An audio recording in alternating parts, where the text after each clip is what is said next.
Kilala mo ba si Laylay? Yes. Bakit siya pinatawag ng teacher?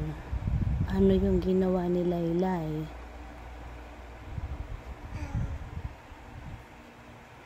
Hindi siya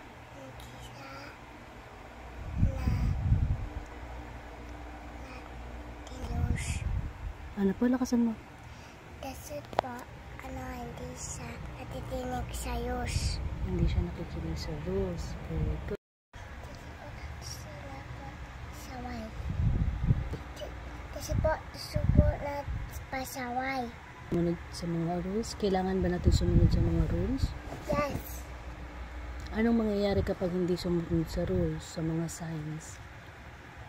Anong mangyayari?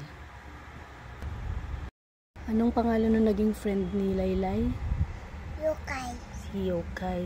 Ano yung nangyari sa ate ni Laylay?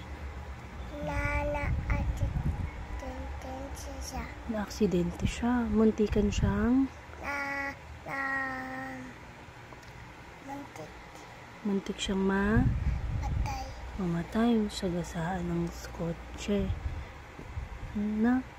Anong natutunan mo dun sa kwento? Kasi Ano yung natutunan mo sa kwento? Ano yung mga dapat mong gawin tsaka hindi dapat gawin? sunod sa Diyos.